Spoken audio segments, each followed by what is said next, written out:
We're putting on a pretty red dress and going inland for our greatest days, because sadly the Flash is gonna live forever. I'm Van Connor. And I'm Adam Ball, and this is Off Screen, your 7-day guide to everything movies. Boom. Groovy. Hello and welcome back to the show. Well, here we are, another week and another load of movies to look at that Van has seen and I haven't. We've got Greatest Days to look at. We're going to look at Pretty Red Dress and The Flash, which a lot of people are talking about at the moment. But first, let's start with You Can Live Forever. So, from what I can gather, is this a kind of coming of age movie? Yeah, did you ever see the Miseducation of Cameron Post a few years ago with Chloe Moretz? Do you remember this one at all? This is about three or 4 years ago. It was a 90s set LGBT coming of age drama. And this is, I think, a similarly pitched 90s set LGBT coming of age drama. Only, whereas that movie sent Chloe Moretz to a gay conversion camp, this sends a gay teenage girl to a Jehovah's Witness community. So you have a young teen named Jamie, who I think is sent to, I might be Ontario. It's like a French Canadian community. So they vary between English and French at times. And she's played by, I have to look up the actress's name. It was Anwen O'Driscoll. And I will get to Anwen O'Driscoll in a minute. She is Jamie. She's sort of the wayward teen lesbian who is sent to live with the family in the remote family in the Jehovah's Witness community, finds herself drawn into a romantic, must-have teen love affair with another member of the community, who's played by, I gotta look this up as well, June Laporte as Marieke. And of course, before you can say forbidden fruit, their relationship draws the ire of the local community. They start to arouse suspicions. The religious community starts to want to keep them apart. But of course, they can't really deny them a friendship and rules and tradition and culture. You can sort of see where this is going to go. So I've got a clip for you. This is obviously sort of third act material, as you'll very quickly ascertain from the content. I know this doesn't make sense to you. I can't force you to do this. Nobody forced me. It was my idea. All that matters is that in the new system, we're both there. You and me. That's why you're getting married? If we both live in the truth, we won't have to be apart. What am I supposed to do? Nobody wants me here. I'll talk to my dad. He'll talk to your uncle. It'll be okay. You won't have to leave. Am I supposed to marry Simon then? When paradise comes, we can be there. Be together forever. We can do all the things that we planned. You don't have to do this, please. Just come with me. Does this movie kind of attack issues that are in, everyday life for gay people, I suppose? Well, for gay people in strict religious communities, definitely. And there's a certain universal element to that as regards, any religion. You can supplant the Jehovah's Witnesses element of this for, let's just say Catholic or Islamic communities, in a sense. I'm thinking, for instance, what was the Rachel Weisz one a couple of years ago with Rachel McAdams, which was set in Britain, which was about the Hasidic Jewish community, the Orthodox Jewish community, very similarly pitched thing, although they were much older women, they were adult women. And this plays on a similar wavelength. It's the first feature film effort from Mark Slutsky, who prior to this had made loads of short films, and I think this is his feature debut. But he's co-directed this with, I think, Sarah Watts, who herself is a Jehovah's Witness. She's from a Jehovah's Witness family. So you have to imagine there was a semi-autobiographical element to this. And it's quite a powerful drama. It's quite stirring stuff. The performances from LaPonte and O'Driscoll are really, really good.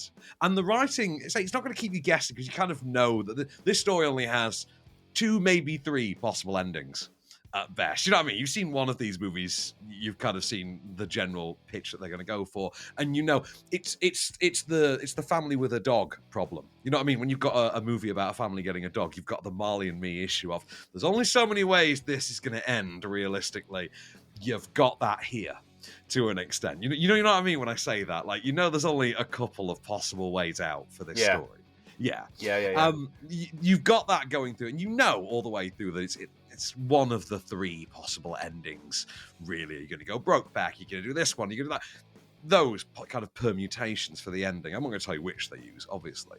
But the performances from LaPonte and O'Driscoll are great. They are really, really good performances. And the script is tight, it's very sharp. It's quite moving. It's quite soulful. You do buy into not just the chemistry, but the actual romance of it. You actually get the pull between these two girls. You do feel like sort of taken in by that literal magnetic pull of sorts.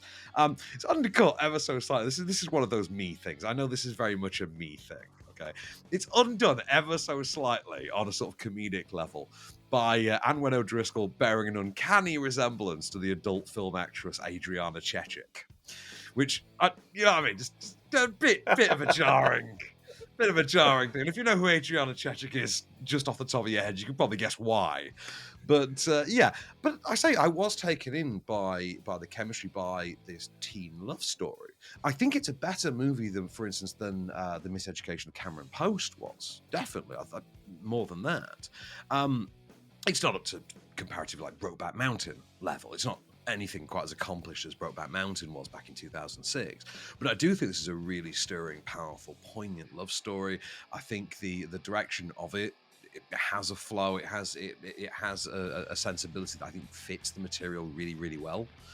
And I think it's an absolute win. I don't know necessarily if it's going to be a big crowd pleaser, because it's not got the punch I think that it would need to be Saturday night at the multiplex, popcorn chucking back crowd pleaser. But I think for art house daytime cinema going crowd, gangbusters, absolute gangbusters. This will find its mark.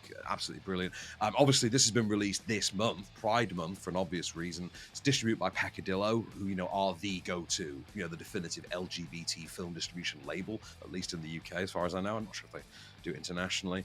And I will say again, I mean, this keeps up the standard of the Peccadillo label in the same way that we talk about Dogwoof, for instance, as being the de facto label of great documentaries. Peccadillo are that for your LGBT dramas. And yeah, standard absolutely upheld. Another winner. Great debut for Mark Slutsky, and in turn Sarah Watts as well. Of course, Sarah Watts also gets the screenwriting credit, I would imagine, slightly more of a degree, coming from the background she does. Yeah, 2 thumbs up from me. Absolute winner, I think. So this is called You Can Live Forever, in cinemas from today. Okay. Well, we are moving on in just a moment. We're going to look at The Flash, which a lot of people have been, talking about this week. But we will find out if it's good or bad in just a moment. Flash in the pan. Is it a flash in the pan? That's what you want to say.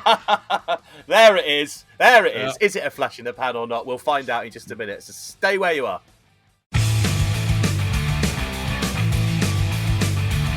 Hello and welcome back to the show. Right, let's go straight in with it. The Flash. It came out on Wednesday. Van Connor has seen it already. Talk to us. What was it like? Whoa, okay. I mean, I'm not going to bury the lead on that one. I will bury the lead on that one. Sorry. Right, so it's the feature film solo debut of The Flash, who we previously saw in Batman vs. Superman and Justice League, both versions of Justice League. I think that's it for the character. I think that's the only thing he's been in. He didn't appear in anything else. So this would be Ezra Miller's third canonical, but actually fourth, because there's 2 different versions, Justice League appearance as Barry Allen / The Flash, who, you say, you're aware of the character presumably from... Where do you know the character from, out of interest? Well, I don't really, massively, apart from when I was a kid, just seeing I think it was a cartoon version. Cartoons. Because I think he might be in the Super Friends or something like that, one of the cartoons. I knew him from the 1990 live action series, which then in turn sort of feeds into the 2014 one. Now that's an interesting thing to bring up as well, because the 2014 TV series closed out its 9-season run last month, starring Grant Gustin. And that series both started after they announced that this movie was coming. So this movie has been in development for the entirety of a 9-season-long TV show. Wow. And this version of the character actually did appear in that show, actually did make a cameo appearance during a multiverse crossover event in that show. So the expectation was that we were going to see the other side of that appearance when we got to this movie. Just to save you some suspense, no, you do not, and there is no mention of the TV series in this, even though it's a multiverse spanning thing. Right, so Ezra Miller is the Flash. He's a member of the Justice League. He's basically the lower rung Peter Parker of the Justice League. Effectively, if you think about how Spider-Man is seen within the Avengers, Flash in this iteration is seen very much the same way in the Justice League. One day he discovers by chance that if he runs fast enough, he can actually run faster than the speed of time. So he can literally run through time. And he uses this ability to go back in time to a point at which his mother was mysteriously murdered, his father was blamed for her murder, and then found himself locked up, falsely accused, locked up, and facing the death penalty ever since because of it. By going back in time and changing this, he surmises that he can make the world a better place. However, when he tries to return to his own time, he finds himself spat out into 2013, about 2 days before the events of Man of Steel, the first movie of the DC Extended Universe, of which this Flash and Justice League, evidently sort of belong. And he has messed up the timeline to the extent that there is no one there to face the impending alien invasion of General Zod and his Kryptonian minions, and has to team up with his younger, powerless self, who at this point would be 17 years old, also played by Ezra Miller, as well as a now older, Tim Burton-ish Michael Keaton version of Batman, and instead of Henry Cavill's Superman, we instead get Sasha Calle's Supergirl, who has in this incarnation, rather than being out in the world and discovering her humanity and being there to face Zod when he arrives, was captured by the government and experimented on, and they are all that stands in the way of an alien invasion of Earth by General Zod. I've got a clip for you. This is the two Millers. This is Ezra and Mrs. Miller, to use the McCabe and Mrs. Miller reference, in the Batcave. Remember, this is Burton's 1989 Batcave, literally pulling the tarp off arguably the most iconic of all the Batmobiles. I used to see this thing on the news when I was a kid.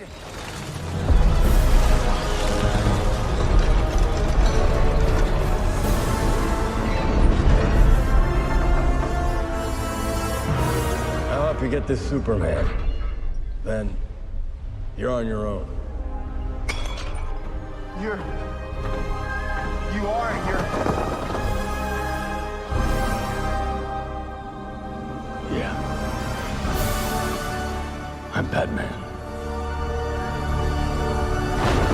I won't lie, as far as how it sounds to me, that it sounds great, and it's got an incredible cast. So surely it was an incredible movie. Yeah, I mean, I will point out to you yet again that the movie of Cats had an incredible cast. So, that's never a benchmark. And remember what we said about movies that have assassin in the title recently as well. True. Automatically somehow winds up being rubbish every time. Right, I didn't enjoy this at all. I'm going to be straight off the bat with that. Now, I will say, of course, like yourself, I'm the easiest mark in the world for this movie because obviously I have an innate nostalgia for Michael Keaton as Batman. And as you can hear from the clip, they're really playing on it. They've got the Michael Keaton Batcave. They've got the music. The Danny Elfman theme is there. It's there, the classic suit is there. The great Batmobile, it's there. And he's doing all the great lines. You want to get nuts? Let's get nuts. He's doing it. And, there's one or two people in Ascot, whooping and cheering along. But I saw a fair few bored faces. I actually popped out of the bath at one point during the screening. As I'm walking back in, I'm walking upstairs. I noticed a fair few people resting their hands on their chins. I'm like, oh, good, it's not just me then. Because the film really the film is about letting go of the past, yet weirdly is obsessed with nothing but nostalgia and in references, and like a really it's trying to do a really unearned version of effectively sort of Spider-Man No Way Home, but through the prism of Back to the Future 2. And I mean, I'll take a little detour now. I'll talk about some positives really quickly. So Michael Keaton, very, very, very good as Batman, even though it's quite a lazy performance for Michael Keaton. But Michael Keaton's so innately likable anyway that even when he's phoning it in, he's still pretty good. You know what I mean? He's pretty good. Sasha Calle doesn't get an awful lot to do, but makes quite an impression quite quickly. I mean, I liked her a lot quicker than I liked Henry Cavill as Superman, for instance. Like, I was quite taken in by her screen appeal a lot faster than Cavill's. I'll give her that. Andy Muschietti, who directed the It movies, has directed this, and it's quite well directed with some stylistic flair. Cinematography's pretty good at times, and right, mentioning that music, Benjamin Wallfish. Or, you know that meme where they've got the composer playing the piano on the beach and the piano's in flames? Yeah. That is Ben Wallfish on this movie. He's really going for it. The score is better than most of the movie. Like, it's a really good score. Then we get to Ezra Miller. Now, I prefaced this last week by saying we were going to have to separate the art. We were going to struggle to separate the art from the artist on this one. No, we're really not going to have to be really honest, because for all of Ezra Miller's real-life crimes, their real-world atrocities, they evidently saved their greatest misdemeanors for when there was actually a camera pointed at them. Because, because I don't know what the hell they think the performances are. Because they get to play multiple versions of Barry Allen.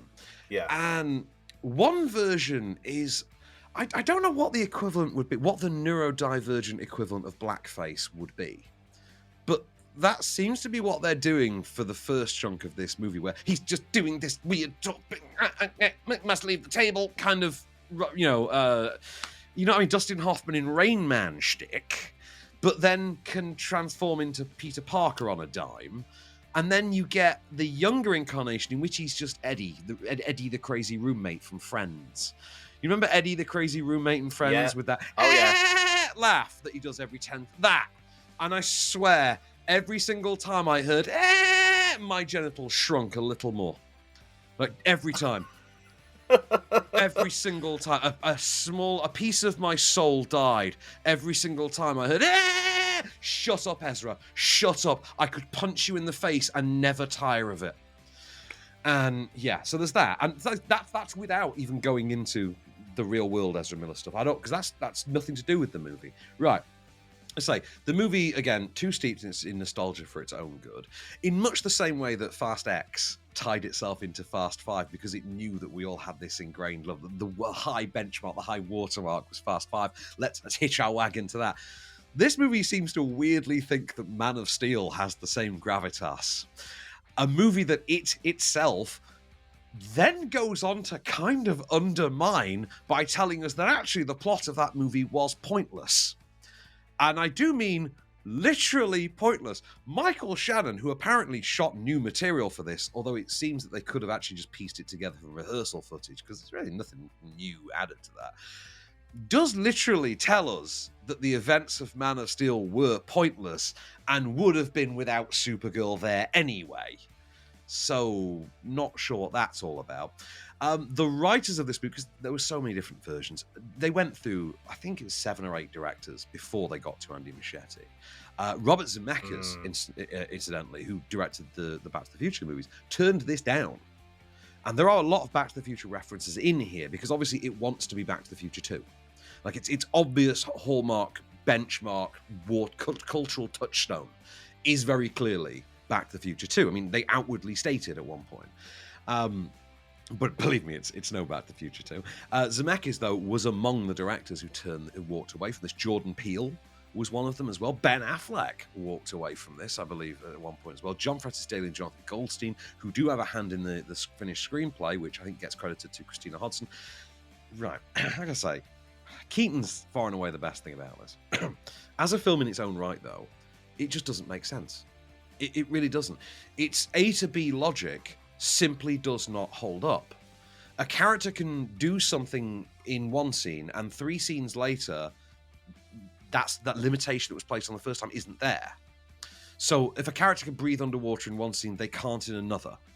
You know what I mean? It would be like if there's a whole thing where, you know how Aliens ends with, you know how the first Alien ends with Sigourney Weaver blowing the alien out to space? Yeah. Imagine if you, obviously Aliens, the second one, then ends the same kind of way. Imagine if you then got to Aliens, the same result in the same movie, but it was the same movie. If she did it twice in the same movie, but the second time the alien could breathe in space and could just walk back inside. That's the sort of logic this plays with. And it doesn't make any sense. And as a result, you're left there thinking, Transformers had more real-world physics than this. Like, I'm using real-world physics, sort of jokingly, obviously, but you know what I mean? Like, more internal logic than this. We're told that characters can only heal, for instance, via one specific, like if the object that's injured them isn't inside them. But then later in the movie, that isn't the case. And you know what I mean? It's that sort of internal logic where A leads to B leads to C, except when A leads to Z leads to D. And it just doesn't make sense.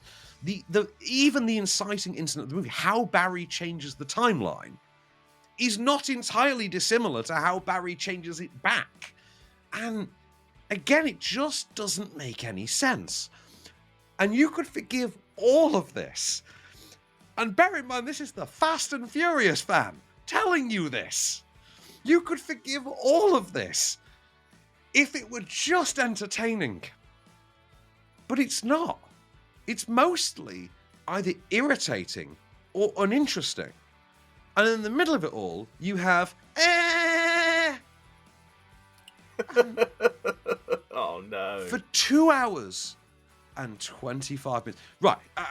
Final thing I'll say on this. This was shown to a lot of people in an unfinished form. It didn't have an ending. The final scene was not on the movie when they showed this to a lot of the journalists, influencers, quite noticeably.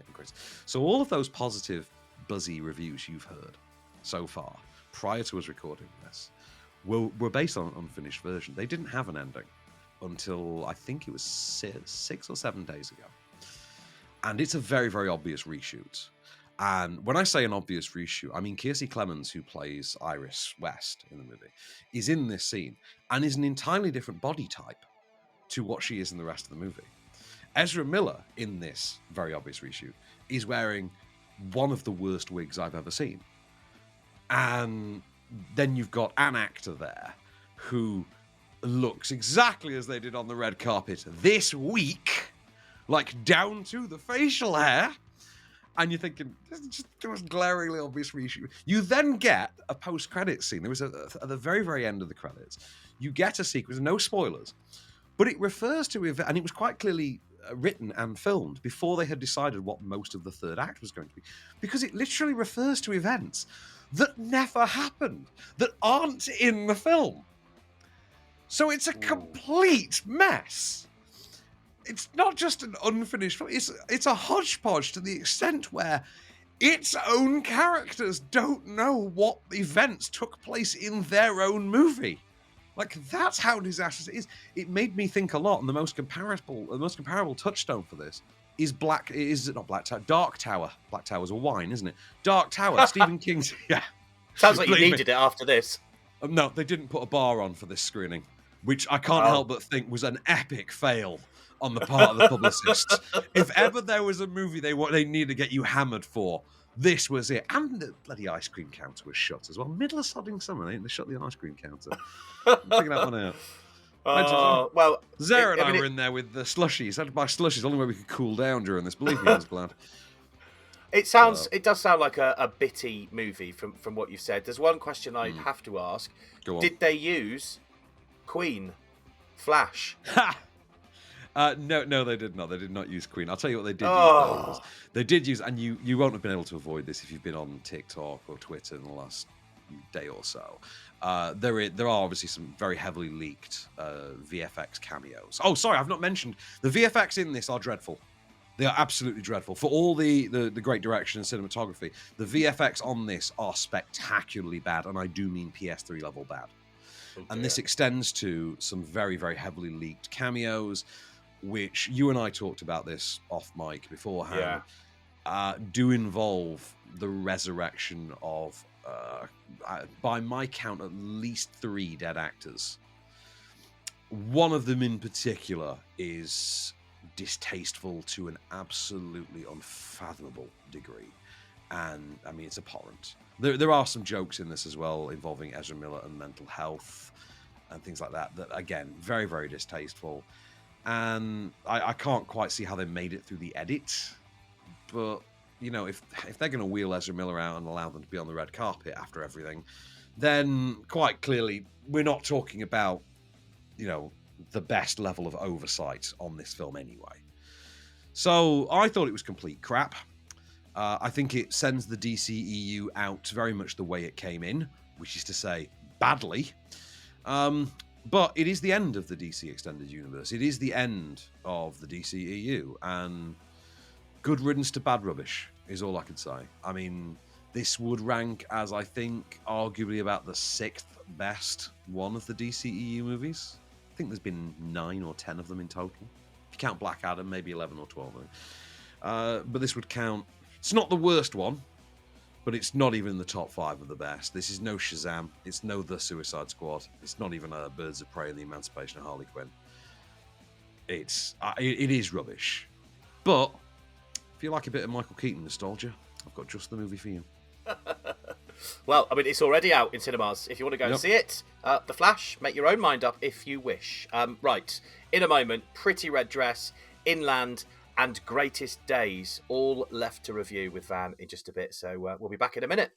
Now it's time for a segment we like to call Off-Screen Pays the Bills. Hey, Adam. Hey, Van, what's going on? Ain't nothing going on but the rent. You know how it is. So a big thanks are due to our sponsors this week at HelloFresh. You've doubtless heard of HelloFresh. We've worked with them before and we're always happy to. They're a fantastic meal box service, best described as a literal recipe for success.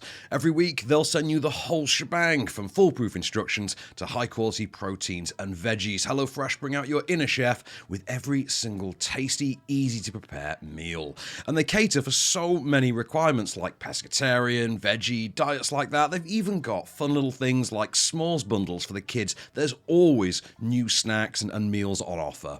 Best of all for me, because you know what I'm like for rushing things, if you need dinner ready like now, you should have a glance at HelloFresh's quick and easy recipes, which have got fast and fresh options for you that can be ready in literally 15 minutes or less. As I said before, I'm a big fan of HelloFresh. Everything's portioned out exactly for you. The instructions are easy and clear. I do the cooking for my family largely on the back of HelloFresh, and I'm not going to deny for 1 second that they have 1000% facilitated me blagging on my Hinge profile that I can cook. Incidentally, I look like a god recently for making their teriyaki lemongrass beef for a date, so HelloFresh, thank you.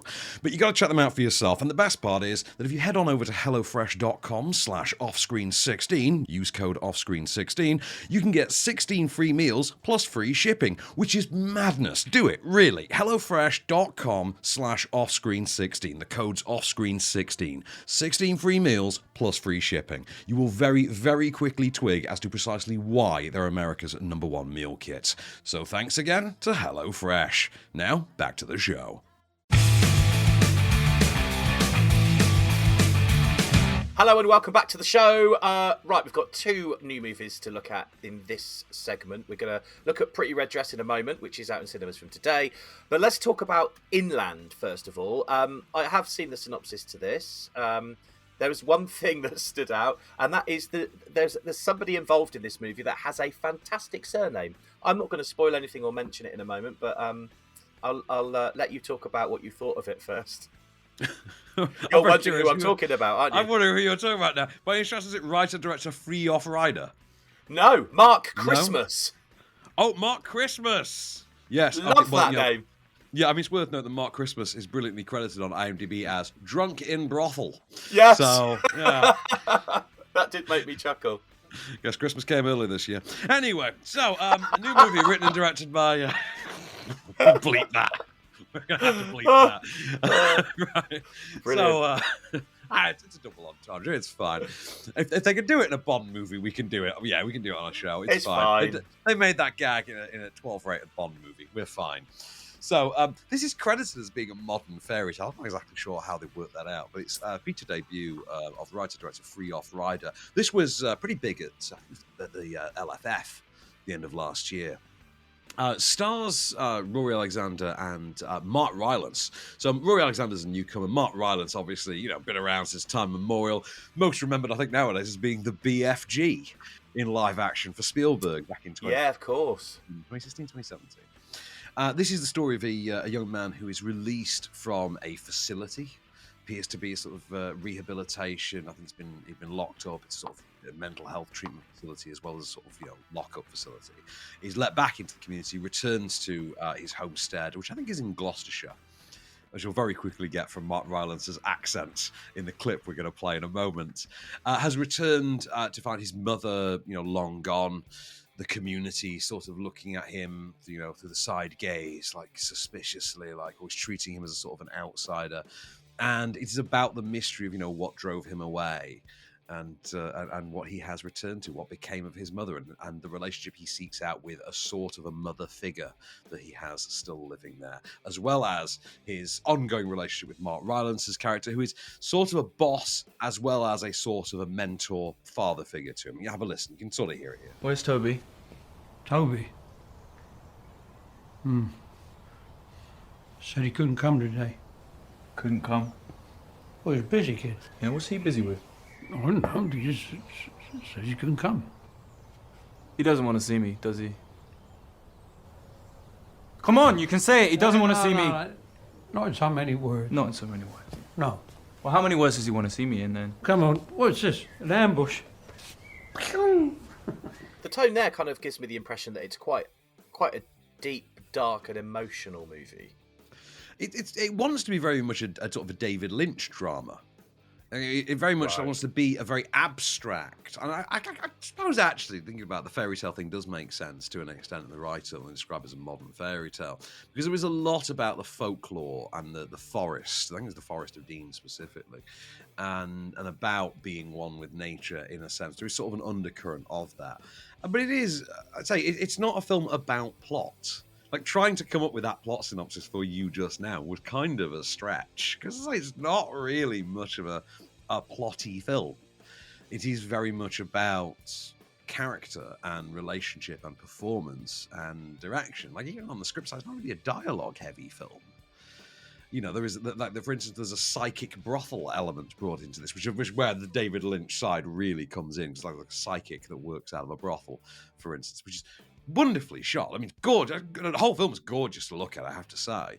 And Mark Rylance is always good value for money. Whenever you get Rylance in anything, he's always good value for money. Rory Alexander as well, I think, is a really solid performance here. I say, didn't know him from Adam. No offense intended. Didn't know him from Adam when he showed up, but solid turn. But again, this is one very much like what we were saying of our first film, You Can Live Forever. This is like nobody's seeing this on a Saturday night at the multiplex and coming away cheering. Yeah. But it's very much one that this is going to be seen by people who take notes during films. You know what I mean? People who keep film journals and letterbox accounts, and no one else. Really, no one else. Like, the Lynch comparison kind of stops there. It's not as good as a David Lynch movie, it's worth saying. But I will say, Free Off Rider, directorially, has got the goods. Maybe should direct from someone else's script in future. But sterling effort, the goods are there, there's the potential. I can see this guy going places. Well, if you want to make your mind up and go and see it yourself, it's in cinemas from today, called Inland. Now, Pretty Red Dress. Let's talk about this. This is a beautiful, heartwarming and enjoyable debut film from Dion Edwards. That's what it says on the synopsis. Doesn't really give much else away. Really, because I'm reading the IMDb synopsis, and it says follows a South London family. Yeah, anyway, right. So it's basically a contemporary kitchen sink drama. Contemporary London set kitchen sink drama.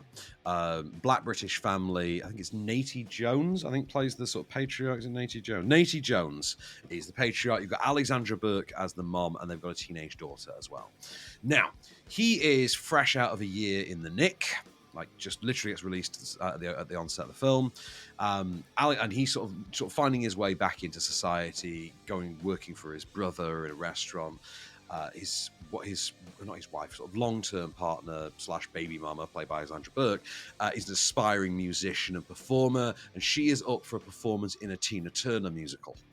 Their teenage daughter, meanwhile, is a sort of a wayward teen, and at the exact point that they come across, wouldn't you know it, a pretty red dress that former X Factor, was she the X Factor winner, Alexandra Burke? She was, wasn't she? I think she won. If she didn't, she won over JLS, if memory serves. She beat JLS. Yeah. It was the right. Two of them in the final. Yes, I remember. Believe it or not, I did once upon a time watch the X Factor. So yeah, she beat JLS with a cover of Hallelujah, if memory serves. Yeah. So about the point that she finds a pretty red dress that she's going to use for her audition, that she then gets, this dress then becomes a staple item that sort of sends a ripple effect through the family, and ignites certain desires, brings certain forbidden secrets to the surface, and the dress is ultimately like not so much a red dress, so much as a big red honking flag. I'll give you a listen. Listen to the clip. This is them literally coming across the dress for the first time. Look at this. Yeah, it looks nice.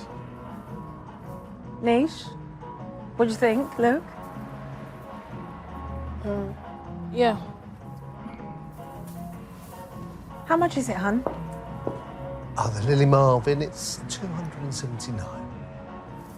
Babe, ask if they can hold it for a bit. Do you think you can hold it to the end of the month? Oh, I can only hold it for 24 hours, I'm afraid. I'm really sorry. See, I've never seen Alexandra Burke acting. What's her performance like in this? I hadn't seen her acting either, actually, but she's actually pretty good. I liked her in this. I wasn't because obviously I only really remember Alexandra Burke from the X Factor. She's like 20 Same. years old. Yeah, she was like 20 when she was on the X Factor, so it's kind of weird that it's like 35-year-old Alexandra Burke. Not really used to that. The idea that Alexandra Burke's old enough to play someone's mum is still weird to me. I know she's been on stage in The Bodyguard and things in all these years with I'm not sure she followed Beverly Knight or she started it with Beverly Knight, but she's very good. Natey Jones as well, actually a great lead. And inadvertent shades of Kinky Boots running through this at times, but obviously it's not a funny movie. Like I say, it's very much a kitchen sink drama, not a feel-good one by any stretch of the imagination, but a really solid homegrown drama here. I was taken in by this. The performances are very good. The story is compelling. Didn't really see where it was going. Did find it actually it's got quite an empowering sentiment to it, I will say as well. And there was a Disney Plus movie recently I didn't get to review that everyone was raving about that sounded quite comparable to this. But I would genuinely recommend checking this out. If you would like a proper contemporary British drama, one with solid direction, one with good performances, and one with a story that you won't necessarily be able to preempt and second guess, this is definitely worth a look. I thought this was really solid. It's written and directed by Dion Edwards. Location shot southwest London. Great supporting cast. I really liked it. I thought this was an absolute win. I was told in advance because Zara had seen this ahead of me and said, "Oh, you should watch that. It's pretty good." She didn't rate Alexandra Burke, actually. I felt the other way. I thought Alexandra Burke was very good in it. But I thought this was a real win. Well, you can make your own mind up if you want to go and see it yourself. Pretty Red Dresses in cinemas from today. Van, you just mentioned Tim Firth's Kinky Boots in that review just then. And of course, yes, that's got a connection to Greatest Days, which we're going to talk about in a moment, because Tim Firth wrote the band musical featuring the songs of Take That. And this is a feature adaptation. And we are going to see what Van thought of it in 1 second. Stay there.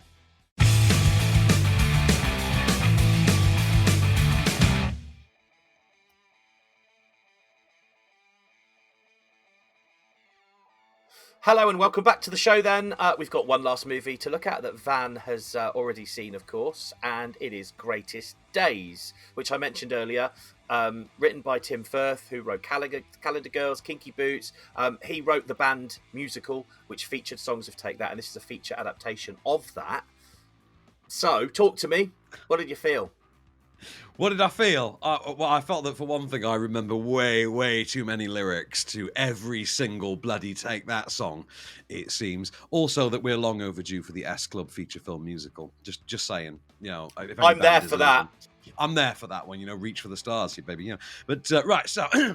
This is not a musical about Take That, funnily enough. It's an adaptation of The Band. I think the show was called The Band. Yeah. And then at some point, they changed the name to Greatest Days. Because I think it started out as The Band, then they became Greatest Days. Now adapted for the screen, is actually about a group of female friends who are all I think they're about 40-ish. And they were sort of they were sort of tight childhood clique who were sort of united in their love of the boys, because the band is never named. It's worth noting the band is never named in the film. Ooh. They are either referred to as the band or the boys. And they can't really be Take That because they have a black and an Asian member. And I think we all remember that Take That were as white as snow. So, a little bit of reverse whitewashing going on there, I think, in hindsight. I mean, it wasn't until 5 that we started to get something of shades of diversity in these bands, if you remember the 90s. But right, so you get the group of friends who are reunited when after decades apart, having all gone off to live their own lives. When one of them, the lead, played by Aisling Bea, not from Catastrophe, she's from, is it The Long Way Down or the sitcom? I know from panel shows, if I'm being really honest.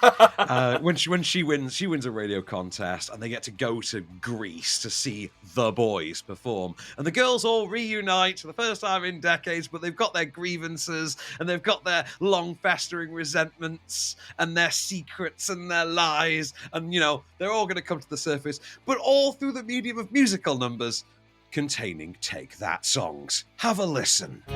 Win tickets to see your favourite boy band reunite in Athens. Are you ready? I am ready. Today this could be. Are you screaming yet, Rachel O'Flynn? Greatest day. Big fan, eh, Rachel? I'm their biggest fan of the whole entire world. Do you know who you're going to take with you to see the boys? It's 25 years. Double trouble? Where is Rachel? Here I am. You ladies are up front. It's a bit odd to me in the sense that they didn't have the right to name Take That in the movie, but they can use their songs, or is that not how it worked?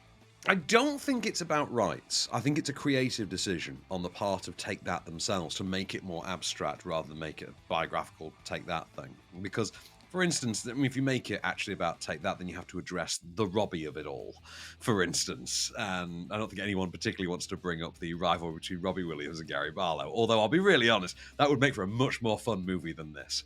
Now, this is complete pap. I'm not going to bury the lead on this one. Absolute shash. I've seen worse. I've seen worse musicals based on British bands, if I'm honest, because Sunshine on Leith exists. The Proclaimers one. Like, that one was dreadful. This is... Well, no, but that's a stage musical. I mean, this is a jukebox musical based on one specific band, which, say, Sunshine on Leith was. Or Mamma Mia, for instance, obviously was the same with ABBA, but this is nowhere near in the same league as Mamma Mia. Good Lord, no. Nobody's ever mentioning this and Mamma Mia in the same breath, you know what I mean? Like I say, it's a 2-star movie that just about scrapes through on Sauvignon Blanc-powered gusto to 3 stars. Just by virtue of the fact that everyone seems to be having a good time. And I can only imagine that the core demographic for this, which I hate to generalize, I really hate to generalize, and I don't mean this offensively, but this is really going to only appeal to gay men or menopausal women. And in most cases, there's going to be a lot of white wine involved. You know what I mean? Like, this is one that the mums get together on a Friday night while the kids are all at one of their other houses having a sleepover. The mums all get together, get plastered on Chardonnay, and have a bit of a nostalgia, reminiscent good time. You know what I mean? Like, it's one of those. Like, I don't think anyone no one under 40 is going to enjoy this, I don't think, because it's very clearly aimed at, people who were teenage girls when Take That were out. And I've been in long-term relationships with 2 of those, and I can guarantee, one of them is going to absolutely have a field day with this, and the other one's going to try and repress the memory that it ever happened, along with my existence. Like I say, it's just, I found it abominable, but somehow still not the worst one of these I've seen. There's a sequence in this. You could sum this film up rather wonderfully. Actually, no, I'll tell you what. I'll give you a positive first. I will say it's a better shot British musical than Everybody's Talking About Jamie was last year. Do you remember Everybody's Talking About Jamie was a really hyped musical? Yeah. And I think Sharon Horgan, funnily enough, who plays Aisling Bea's sister in that sitcom, was in that as the teacher. That, I thought the musical sequences really let it down, that it wasn't shot particularly imaginatively enough. The musical numbers in this are actually a lot better realised than anything in either Sunshine on Leith or Everybody's Talking About Jamie. There was a sequence like on a double-decker bus that I actually thought was really well done, where the bus actually folds out and becomes the stage. And that was really, really well done. We had that Will Ferrell, Ryan Reynolds Christmas musical a while back as well. Again, not as well shot as this. So as musicals go, this is one of the better shot ones I've seen in some time. Now, to sum up this film perfectly would be to point out that there is a musical number in this, set on the runway at Heathrow in front of an EasyJet. Yeah. What? And I don't mean there was just an EasyJet there that day. It's quite prominent product placement. The premiere for this, which takes place, I think, tonight, because we're recording this on Thursday, obviously. The premiere in Leicester Square tonight is sponsored by P&O Cruises quite prominently. And you can't help but feel all the way through this, not without cause, I want to speculate, that maybe Gary's accountant is sharpening his pencils. You know what I mean? Just sharpening his pencils for a bit of fiddling. You know what I mean? If I was going to speculate, apropos of nothing, I'm sure, that maybe Gary's accountant's sharpening his pencils for a bit of cooking the books. You know what I mean? Because there's some very hefty brand presence in this. A friend of mine, a young lady who works at my local coffee house, auditioned for a role in this, I was told. Auditioned for the role of the younger incarnation of Alice Lowe's character in this. Alice Lowe is in this, incidentally, and I couldn't believe it was the same actress, because why the writer, director, and star of Prevenge would in any way put a name to absolute dross like this is beyond me. But my dear friend there pointed out to me that she auditioned for it and declared the script to have been the worst thing she had ever read, to the extent that apparently they were passing it round her dining table and literally laughing at the dialogue in this. Now, having sat through the film already when I was told this, my immediate response was, yeah, that I can absolutely believe that. Yeah, it's absolutely interminable. But, you know what? I'll be damned if I didn't sing along with those musical numbers. They got me. They got me with those this because it's Take That songs. It's songs I grew up with. These songs, I wasn't really a Take That fan. I think at the time, I think I was in my Bon Jovi phase when Take That were a thing. I was going through I was in my Bon Jovi era because that was when Bon Jovi had These Days out. When Crossroads. Take That were. Yeah, that was Crossroads These Days kind of time, wasn't it? When Take That were around. Yeah. So no, and my sister wasn't really into. My cousins were into Take That. But I knew all the songs, and I was singing along with it. And I can only imagine that target audience are gonna have the time of their lives, rather like the characters do. I imagine it will be successful to them, but I think the lack of marketing speaks volumes to kind of how they expect it to do. It's I think co-funded by Amazon, so it's going to be on Prime Video, I would imagine, quite soonish as well, but it is in cinemas from today. Okay, I was just thinking where you were saying all of that, 15 quid to go and see it and sing along to the songs, or sit at home and listen to Spotify. I mean, 15 quid for the family plan on Spotify per month now, so Good point. All right, so next week then we've got The Last Rider to look at. Yes, this is a cycling comeback documentary. We've got Jesus Revolution, which is a 70s set dramedy starring Kelsey Grammer, of all people. Frasier. Don't know what to expect with that one. The new Curzon movie, The Super 8 Years, to look forward to next week. Wes Anderson is back with Asteroid City next week, in which Tom Hanks is joining the Anderverse, would you believe? And you can't have missed this one. Jennifer Lawrence is staging something of a comeback in the comedy No Hard Feelings, in which she is literally hired to groom a teenage boy. So I can't help but feel that if you gender flipped that one, it wouldn't quite play the same way. You know what I mean? Like if it's Miles Teller being hired to sleep with an underage girl, that's not a comedy. You know what I mean? Yeah, well, we will see what you think of it next week. We will return, of course, a week today. So until then, I've been Adam Bull. I've been Van Connor, and we shall return.